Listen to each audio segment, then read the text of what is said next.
sont les trois mêmes regards que l'on retrouve dans l'espace clinique. Hein. Il y a un premier regard qui est en surplomb, en extériorité, et qui va noter, par exemple, le caractère obsessif, qui va repérer des signes de psychopathologie. Hein, vous voyez, par exemple, dans le regard, dans la première œuvre, les gouttes qui se reproduisent. Ah, ça, on voit bien que c'est l'obsessif, c'est un malade, un patient psychiatrique. Un autre type, je dirais, de regard, c'est un regard en empathie vis-à-vis d'un autre différent dont on cherche à s'approcher. On dit quel est le message que cet autre veut me communiquer. Mais c'est encore un autre dont on essaie de s'approcher avec bienveillance. Le troisième type de regard, je dirais, c'est un regard qui illustre les derniers commentaires que je vous ai donnés, qu'on pourrait dire en résonance intime, à partir d'un mouvement intérieur qui reconnaît dans l'œuvre quelque chose qui se passe à l'intérieur de soi. Donc, il rejoint quelque chose dont on peut faire soi-même l'expérience. Bon, un autre type donc, de dispositif, voilà ceci. Alors là, les deux figures opposées, c'est la première, My World in Tango, My Gift to You, là, celle de droite. Et puis, au centre, vous voyez deux œuvres plus naïves, en principe. Vous avez, entre autres, au-dessus, La vie insupportable, et en dessous, Juge-moi pas. Alors, les deux premières œuvres, en fait, ce sont des œuvres produites par un artiste. Et ce qui est intéressant, c'est de noter l'effet de choc que produit le fait de découvrir que c'est fait par un artiste. Alors, par exemple, quelqu'un dira, j'aurais pas pensé d'emblée que c'est un artiste professionnel. C'est presque sans pudeur, sans retenue. Ça fait que c'est encore pire, puisque c'est un impatient. Sa violence est consciente. Donc on voit là comment il y a une déstabilisation. La personne aurait pensé que ces deux œuvres terribles, c'était sûrement des œuvres d'une personne qui a des problèmes de santé mentale. Eh bien non, c'est l'œuvre de l'artiste. Les œuvres de l'impatient, des œuvres impatients, par rapport à ça, ont l'air plus cuites, si on peut dire. C'est-à-dire que, par exemple, la vie... alors, à droite, vous voyez que le titre, c'est la vie. Je ne sais pas si vous voyez, hein, il y a le support, les vêtements, la cuisine en bas. Il est marqué vie, un autre mot, support, l'autre guillemette, support, et puis able. C'est génial, hein, vous voyez le support, le support à vêtements, et comment il y a ce jeu avec le mot, on décompose la vie, support, table. Et alors, les personnes diront que ce qui est intéressant, c'est vraiment un effet d'inversion. Parce que le titre de la vie insupportable, ça semble en fait qualifier plutôt les deux peintures de l'artiste. Hein. Donc on voit comment le titre de l'œuvre de l'impatient donne comme un titre qui reflète l'impression produite par l'ensemble de la grappe. Alors on se dit, parce que en quoi est-ce que le dessin naïf qui est fait par l'impatient reflèterait une vie insupportable?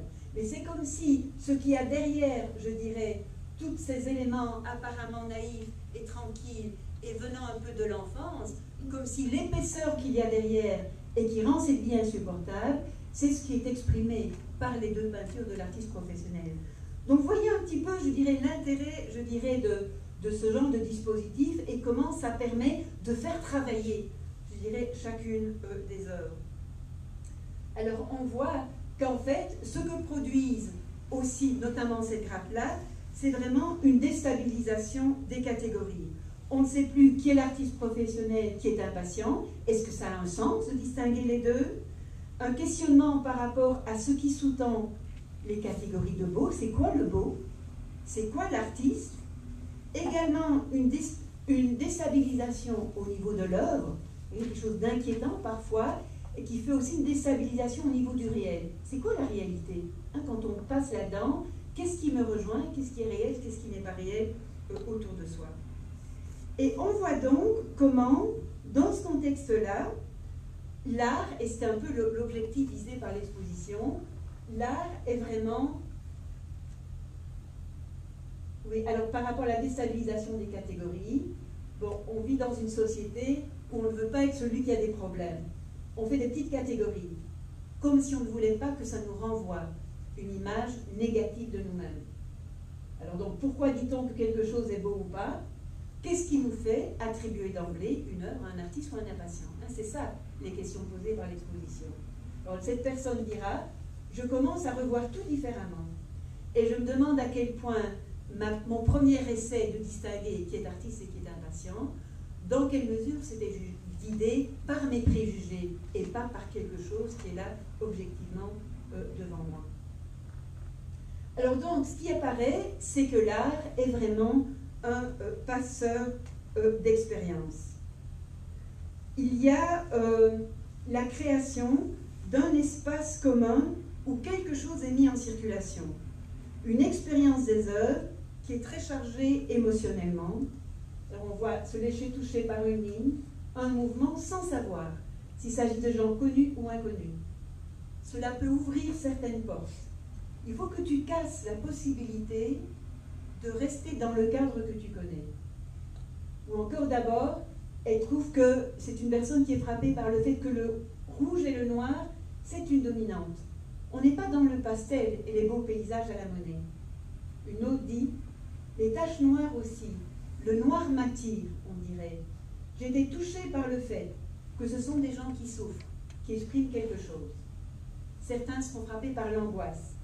C'est présenté, pas une représentation extérieure, c'est quelque chose qui est comme présenté à l'état brut. Encore par la solitude. Lorsque je suis venue, l'isolement qui émanait de ces toiles-là, le côté solitude, c'est ça qui m'a frappée. Alors, certaines personnes, c'est intéressant, vont, je dirais, mettre en tension la dimension d'expression, qu'est-ce qui est exprimé à travers les œuvres, et la dimension d'esthétique. Alors certains diront par exemple que l'exposition leur permet de se dégager d'une perception purement esthétique, c'est-à-dire que l'exposition les invite à ne plus simplement voir quel est le degré de perfection esthétique, de dépasser ça pour avoir accès à l'expérience exprimée par les œuvres. Donc là, l'expression est plus grande que l'esthétique. D'autres diront le contraire. Ils diront que ce que l'exposition produit, c'est une possibilité de considérer l'esthétique, donc la beauté, comme transcendant les catégories. Donc la personne dira par exemple que ce qui l'intéresse, ce n'est pas nécessairement le message transmis par l'œuvre, mais simplement les caractéristiques formelles. Donc on voit comment ça fait, ça remet vraiment en travail toutes les catégories. Et enfin, la parenté entre les deux types d'œuvres, d'artistes et d'impatients, suggérée par le dispositif, rejoint donc une dimension, une parenté plus profonde, où sont en jeu l'art et la création, et qui exprime quelque chose de l'humain, qui travaille autant l'artiste que les impatients et que nous-mêmes. Alors certains ont dit, on en reçoit l'idée d'un gradient en santé mentale. Il n'y a pas les fous et les normaux, il y a une ligne le long de laquelle on se déplace. Et on est un peu les deux à la fois, et les gens se déplacent sur ces lignes-là. Alors, est-ce que ça produit un changement de perspective? Qu'est-ce que ça modifie? Alors d'abord, si on regarde la question